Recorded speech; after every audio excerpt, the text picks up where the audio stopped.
I want to introduce you to my new book, Superenergy in the Quantum Vortex. But before I do so, I want to show you the cover. You notice that top line, Superenergy, is incorrect. The spacing between the letters is wrong. This is a proof copy. And what Amazon did is that they went and printed a number of these copies and launched them at the end of June, not realizing they were proof copies. And when the actual launch date for this book is the end of July. So to correct that situation, they're offering these proof copies that they printed for £3.99, which includes free postage. Whereas the true price of this book is £20.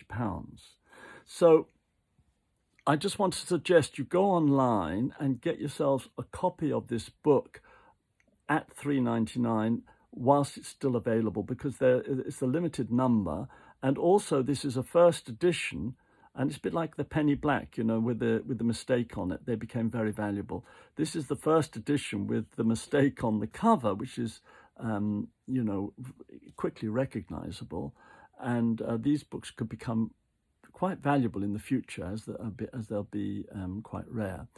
So let me just tell you a little bit about what the book is. First of all, it's 3 books under one cover. The first book is Superenergy. The second book is called The Plan of Ages. And the third book is The Quantum Vortex. So what I'm doing, what's so different about this book and the previous book, Awaken, that had the same lotus on it, is the previous book was The Physics of Ascension. But the thing is that ascension, although it's a very exciting concept and I really believe it's going to happen, it is not scientific. There's no precedent for it in science. And so I want this book to be really more as a science book than a book of prophecy. So the thing is, what happened was that 4 days before Russia invaded Ukraine, a paper appeared in the annals of the New York Academy of Sciences, and the paper had 18 signatories of academics from England and America. And what they said in this paper is that there is now incontrovertible evidence that when we die, that cognitive part of us goes somewhere else. In other words, there is life after death. The life in us continues after this physical period, and we're not snuffed out like a candlelight, as so many scientists believe. So the snuff it hypothesis is no longer tenable in science. Life after death is the true hypothesis.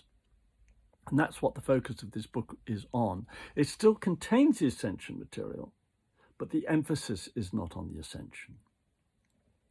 So in the first book, what I do is I give attention to where we go. What are these higher dimensions? What is the basis of this life after death? Well, it's very simple. If the smallest particles of matter are whirlpools of light, which is the basic hypothesis of the quantum vortex theory, then all the properties of material can be explained away by spin. So there is no material substance to this world we live in. Energy is more like a thought than a thing because it has no mass and no substance.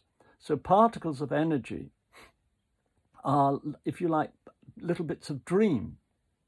And that's why the Aboriginals were right when they said that we're living in a dream space. And the whole idea is that when we've finished our time here, we shed this physical garment or this physical body, and we go off in a super energy body into a higher dimension and continue our life in a higher plane of reality. And I say a high plane of reality because it's higher in terms of the speed of energy, not in terms of, measured height. So the idea that I'm putting forward with this super energy is that if our world is formed out of whirlpools in which the speed of energy is the speed of light, there could be other worlds formed of vortices and waves of energy in which the speed is faster than the speed of light. And if that is so, because slow speeds are part of fast speeds, our physical world would be part of this superphysical world. Our energy world will be part of the super energy world. So in a sense, when we shed these physical bodies, we go home because we don't actually belong in this world. We're not really living alive in the physical world. We're alive in the hyperphysical world, but our living hyperphysical body is resonating with the physical body through the DNA molecule, rather like you get a program on a television or radio program resonating with the radio or television set due to the coil in the set. So the DNA molecule is acting as a coil, and I call this process DNA resonance. So what's happening is that your super energy body is interpenetrating and coinciding with the physical body and resonating with the physical body, rather like a television program is coinciding and resonating with the television set, you see. But just as a television program really isn't in the television set, it's in the airwaves, it's in the broadcast signal, it's in the transmitting station. Well, so it is that, the television set gives us the illusion that there's somebody in there, but actually it's a resonance process which sets up this illusion of reality. So we're in this dream state and we pass on, but where we go and the level that we go to is very much due to the way we live our lives whilst we're here. And that's really what I deal with in this book, is the accountability, is the fact that how we live here affects how we live in the higher dimensions. So what does this book do? Well, the first thing is the super energy section. That is where I deal with supernatural phenomena. I explain life after death, near-death experiences, reincarnation, and I describe angelic phenomena. It's interesting with angels. In the lore of the ancient times, they said that angels are all around us, but we're not aware of them because they're moving too fast. So it's interesting that they recognize the separation between us and the angels is a factor of speed. But in this book, I go further to suggest that, in fact, based on the teaching of Emanuel Swedenborg, that angels are not created in heaven, but arise from the souls of humans deceased. That the reason we're here, this planet is an academy of angels. We're here as angelic beings undergoing training. And the training here is the learning how to love. You see, it's easy enough to love people who are nice and kind to us, but it's much harder to love people who are nasty to us. And so this planet is full of a lot of nastiness, not just human beings, but, nasty biting insects and lions and tigers that are quite happy to eat us if they get a chance. So it's very difficult to be to be loving all these other beings that are around us trying to eat us and damage us. And so that's where our ability to love is really challenged down here. And we learn lessons in terms of coping with that challenge.